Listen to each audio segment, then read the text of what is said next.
Sound of Scripts presents Episode 2 of Unholy Toledo, written by Mary Goldman and Tim House.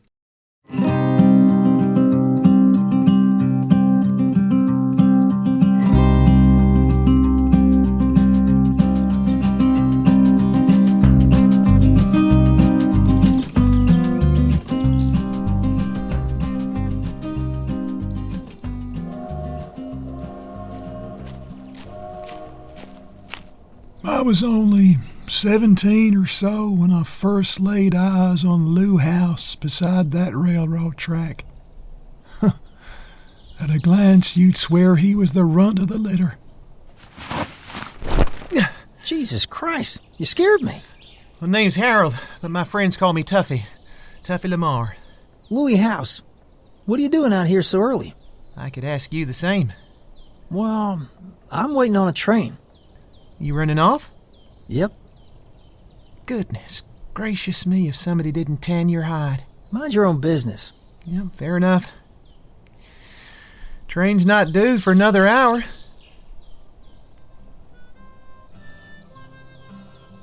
What's going on over there? Oh, that's a hobo camp. Best to steer clear. We got an hour to kill. Let's go check it out. I don't know. Ah, come on. Ain't nothing gonna bite you.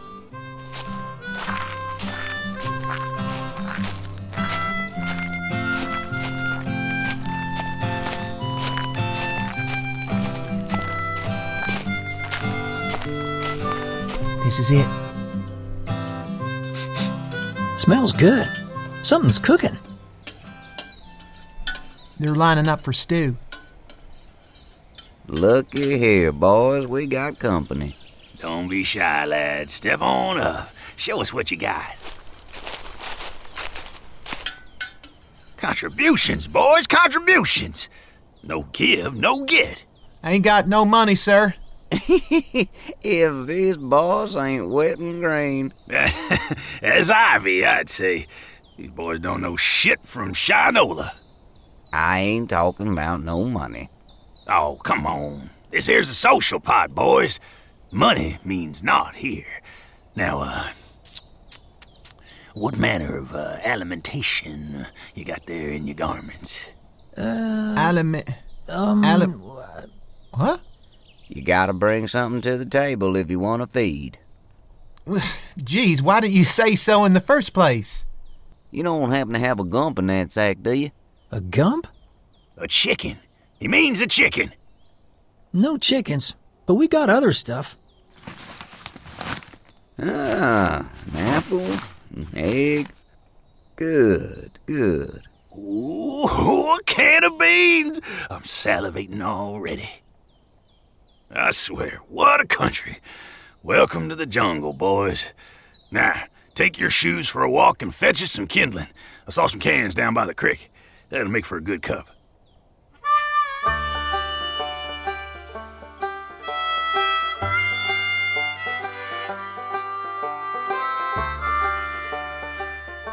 Along with the stew, we got our first taste of the wild at that hobo campfire. Mind if we join you? Not at all. Vincent, make some space on the log, will you? I'm Tuffy. This here's Louie. Gus Fratty. And that big lunk over there, that's my brother Vincent. Mighty good.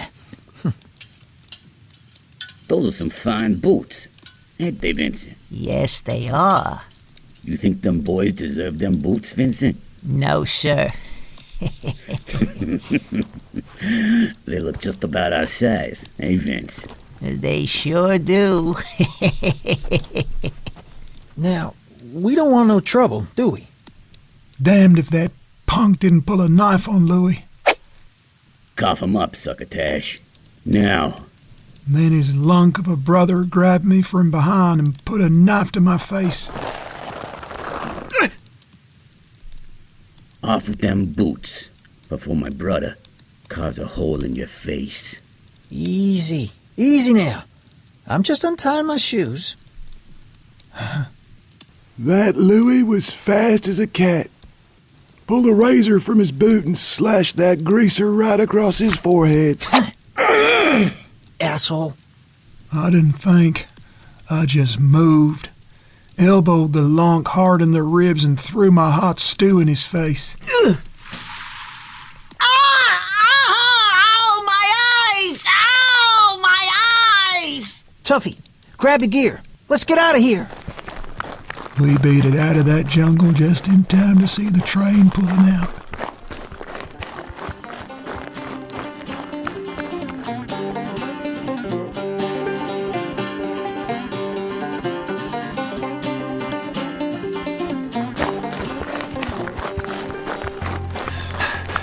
Quick!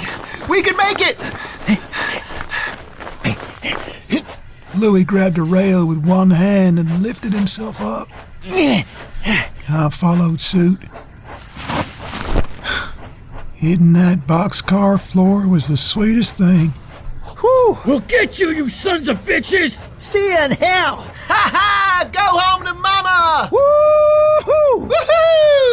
Woohoo! Jesus, that was close. Christ, you're as fast as greased lightning. You all right? I've never been so scared in my life. Yeah, I noticed. I don't know about this running away business. Yeah, well, it's too late now. You weren't scared at all? Well, I didn't have a knife in my face. Besides, I ain't no victim. Hey, where'd you get the razor? I stole it from my pa. Was that before or after he gave you the beating? I know, mind my own business. I had enough of my old man is all.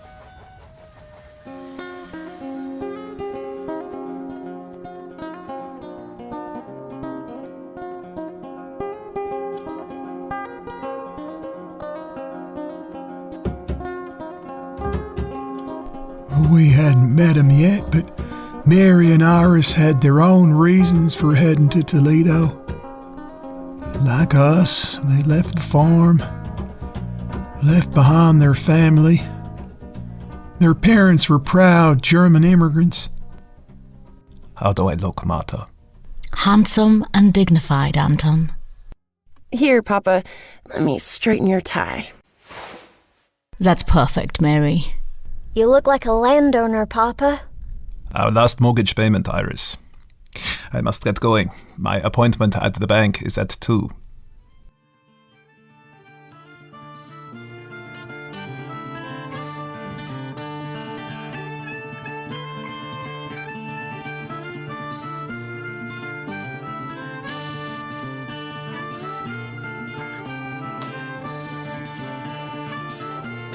Well now, Mr. Warner, what is it I can do for you today? My last mortgage payment, Mr. Miller. I would like my deed now.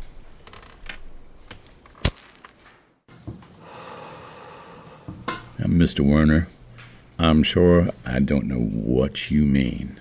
My mortgage agreement. It says right here, today is the last payment. Mr. Warner, I don't know where you got that idea. You see, this is a rental agreement. The bank owns the land. And this is merely a lease you signed. No, this is a mortgage agreement. You told me so yourself. Oh, Mr. Warner, you are mistaken. You have somehow misunderstood the situation. Would you do me the courtesy of reading this back to me? I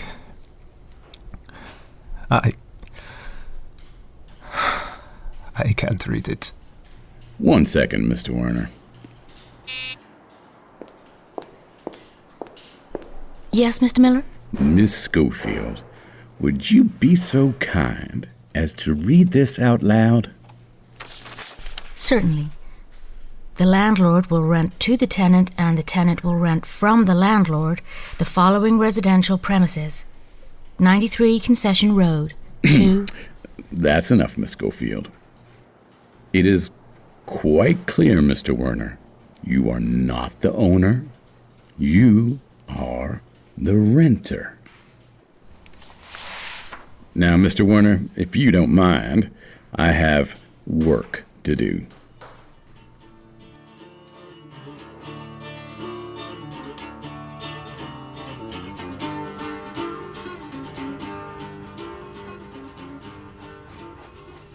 I know you didn't get that name because you're tough. Maybe you ought to change your name to Scared Stiff. Very funny. I gotta ask, who the hell gave you the name Tuffy? My ma. She was in labor with me for hours. I came out 13 pounds. She said I was one tough nut to crack. Called me Tuffy ever since. I knew it had to be something like that. So what's your sob story? Why are you running off? We had to give up the farm. I just buried my dad and my little brother. Jesus. The flu got him. The Spanish flu? Yeah. Yeah, that's the one. How the hell do you catch Spanish flu? Guess some Spanish prick brought it in. Yeah, I guess so. Spanish fucking flu. Lord. I'm sorry. I'm really sorry. Nearly shit my pants when we went up against those fratty boys, but hell, it was worth it. First time I hadn't thought about loss. This guy, Louis, he had guts. And I knew it takes guts to get ahead. If life wasn't gonna be all fun and games with this guy, it was damn sure gonna be interesting. Home and farm life were the furthest thing from interesting. All sweat and dust and boredom. I knew there just had to be more to life than that. The moment that train pulled away, that's a moment I'll never forget. Louis. Huh? This is our stop. Time to ditch this cannonball. Huh. We gotta jump before it stops, else the bulls will catch us. Bulls? Railway cops. Oh yeah. Well, don't worry, Louis. I'll go first. Give me 2 seconds, then jump. You grab your bag. Okay.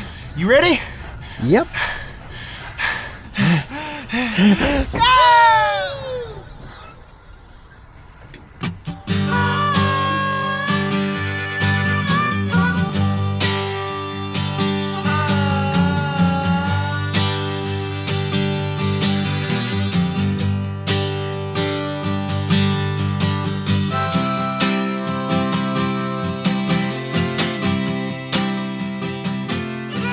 You've been listening to Episode 2 of Unholy Toledo, written by Mary Goldman and Tim House. Produced by Nicole Yazmin. Music provided by Andy Slatter, Dan Leibovitz, and the 126ers. This has been a Sound of Scripts production. To learn more about Sound of Scripts, please visit soundofscripts.com.